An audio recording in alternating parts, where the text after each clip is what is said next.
So Rachel, not only are you a marketing team, but you're a consulting company. And how have you and your team continued to provide value to your clients? You know, like what type of problems have arisen and how did you combat them?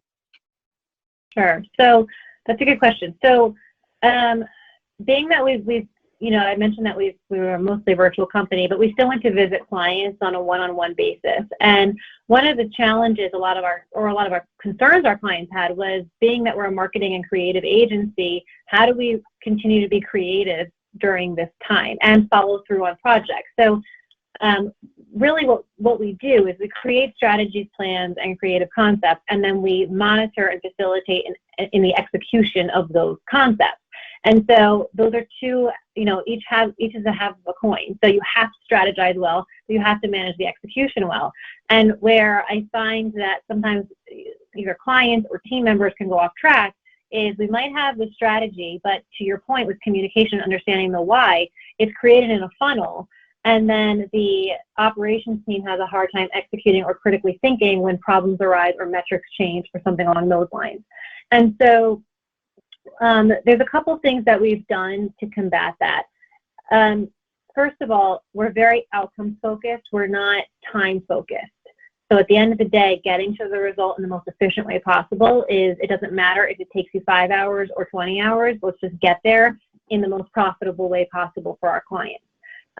So the first thing that I would say is project management systems and tools and standard operating procedures. Those are so huge. I mean, again, we're able to, to Donna's point, we're able to look back, we'll see exactly what happened, where something went wrong, if something went wrong, if we're ahead of schedule, if behind schedule, and keeping clients on task, which is always really important. The second is communication. So quick story about that whole why concept, why you're doing something. I had an employee, or I have an employee, she's like a marketing coordinator level, so she does a lot of the execution that the strategist planned. And she was really struggling for a couple of months. You know, she wasn't really following through on things. She was missing deadlines, and we had some real concerns. And I realized, you know, she has an amazing manager. I spoke to her manager about it, and she said, you have to explain the full why to her. If she understands the big picture, it will work much better. And because I was managing her on this one project, so this was my fault, I guess. It was definitely my fault. But and I was giving pieces. And when I gave her the full thing, I didn't have to do anything. I didn't even have to check in, because I was getting reports, I was getting the information, she was taking it to the next step. So making sure that in those meetings, where we're trying to keep them 30 minutes, instead of saying, okay, here's the tasks I have for you to do, have a nice day, the first thing I do, you know, is go over the entire plan and why we're doing it, even every minute detail of the decision, and then I say, here's the tasks. And that is a huge help in ensuring that everybody understands and is able to critically think when problems arise and react quickly. The second, and think about it, if you're in an environment where you're like an open office, if something comes up, you can say, hey, Rachel, this just happened, what should I do about it? And it's easy for me to spit back the answer. That's not the way here anymore. So encouraging them and enabling them and empowering them to think critically is so important, to figure out when they should be asking questions and how they should be making decisions.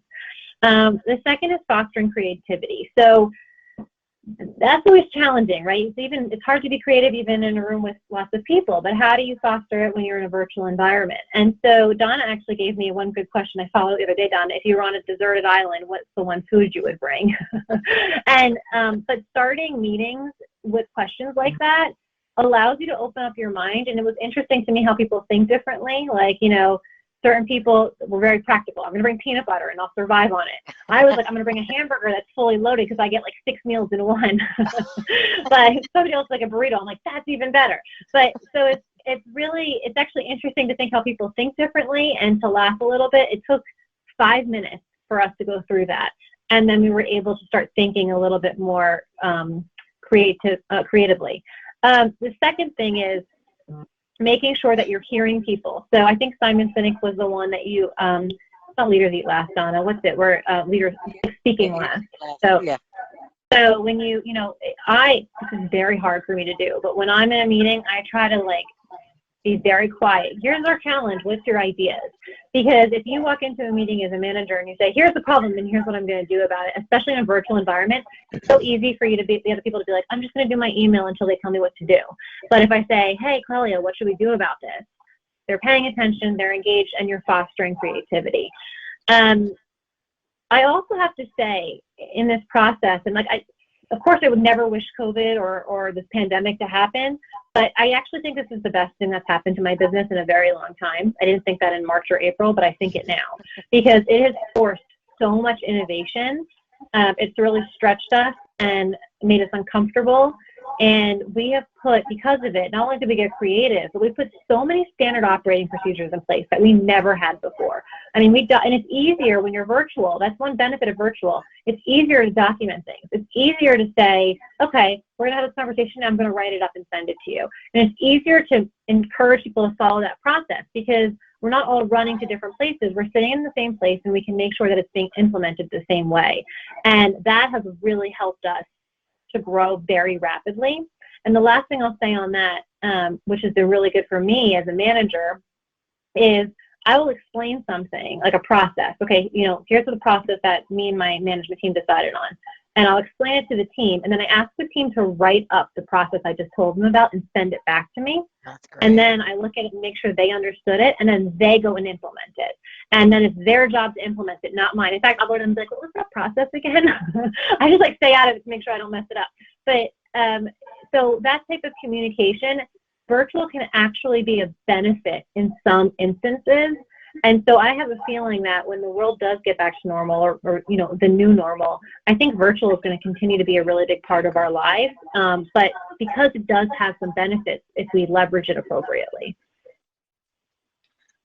I completely agree. We have definitely changed our process rather than, meeting our clients in person and signing, their estate planning documents. We're going over the phone, then we're going to their house, like in their garage or, in the gazebo and signing 5 minutes and then leaving. And it's, for some reason, you would think that that was very impersonal, but it's actually become very much more personal for some reason. So I agree. And a lot of people are saying that, they don't know what their teams are doing. It seems like they have more time on their hands. So these are great ways to put your processes in writing.